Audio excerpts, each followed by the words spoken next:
從聖經真理點亮生命，從心靈故事啟迪人生。靈命日亮，每日與你同心同行。各位弟兄姊妹平安，祈求聖靈幫助我哋以專一敬畏嘅心，聆聽聖經嘅教導，親近上帝。今日要同你分享嘅主題係堅韌與喜樂。我哋先聽一聽哈巴谷書3章16至19節啦。第16節，我聽見耶和華的聲音，身體戰兢，嘴唇發顫，骨中朽爛。我在所立之處戰兢，我只可安靜等候災難之日臨到，犯境之民上來。雖然無花果樹不發旺，葡萄樹不結果，橄欖樹也不效力，田地不出糧食，圈中絕了羊，棚內也沒有牛。然而我要因耶和華歡欣，因救我的上帝喜樂。第19節，主耶和華是我的力量，又使我穩行在高處。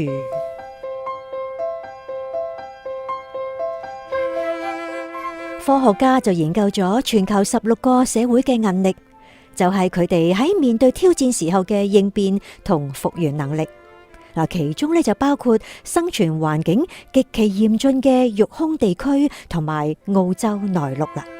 嗱，佢哋分析咗幾千年嘅考古記錄，追溯饑荒啦、戰爭啦、氣候變遷等等呢啲嘅因素所造成嘅影響。而其中一個特別顯著嘅因素呢，就係遭逢危難嘅頻率。大多數人就認為危難會削弱社會嘅穩定性，但係呢一個研究結果呢，就啱啱相反。嗰啲經常遭逢危難嘅社會，反而係更有韌力，能夠喺未來面對挑戰嘅時候呢，可以更快地恢復。由此可見，危難帶嚟嘅壓力呢，係能夠磨練出堅韌嘅特質。而先知哈巴谷亦都理解呢一種堅韌嘅特質。喺哈巴谷書3章17節描述，當佢想到猶大國即將遭受毀滅嘅時候呢，佢就描繪一幅淒慘嘅景象，就係莊稼欠收，冇晒啲牛羊，田地亦都荒蕪。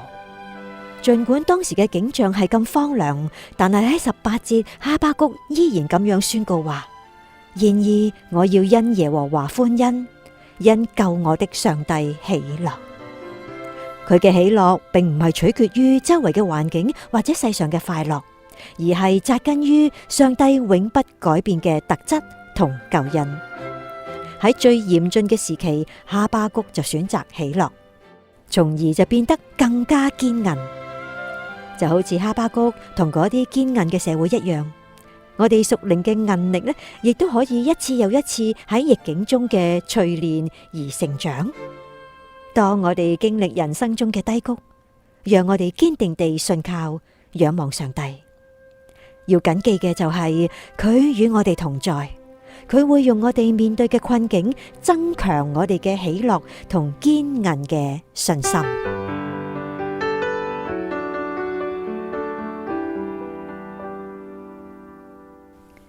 各位朋友啊，你點樣因着上帝而重現盼望啊？喺逆境中，你點樣喜樂地向上帝禱告呢？哈巴谷書3章18節，我要因耶和華歡欣，因救我的上帝喜樂。邀請你，我哋一齊禱告主啊！慈愛嘅上帝啊，好感謝你。當我覺得生命空虛無望嘅時候，你就係我嘅盼望。奉主耶穌基督之名祈求，阿們。靈糧透視。哈巴谷書嘅篇幅好短，不過書中嘅內容呢，大部分都係令人感到沉重不安。呢一卷書一開頭1章2節呢，就講述哈巴谷咁樣講：耶和華，我呼求你，你不應允，要到幾時呢？上帝就話俾哈巴谷聽，將會有可怕嘅事臨到佢嘅子民。但係哈巴谷對上帝嘅回覆就感到詫異，並且無法理解，因此就向上帝抱怨。喺第13節嘅和合本修訂版經文就話：為何你卻看着人行詭詐呢？不過去到第3章，哈巴谷又不由自主地讚美呢一位大而可畏嘅上帝。喺3章2節經文話：耶和華，我聽見你的名聲就懼怕。佢講述上帝震撼全地，激憤踐踏全地。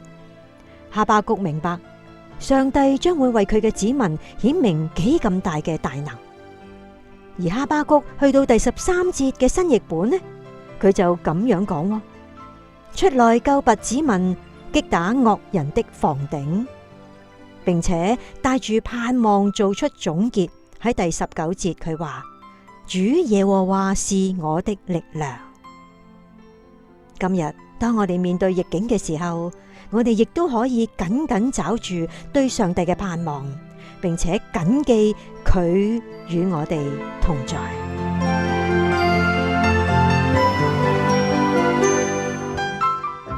求聖靈幫助我哋好好活好今天，繼續靠主前行。如果你對今日嘅內容有所共鳴，邀請你可以轉載同其他人分享，又或者可以下載靈命日糧嘅手機應用程式，繼續收聽其他嘅屬靈材料。甚或你都可以留言同我哋分享，彼此代禱。願上帝賜福於你。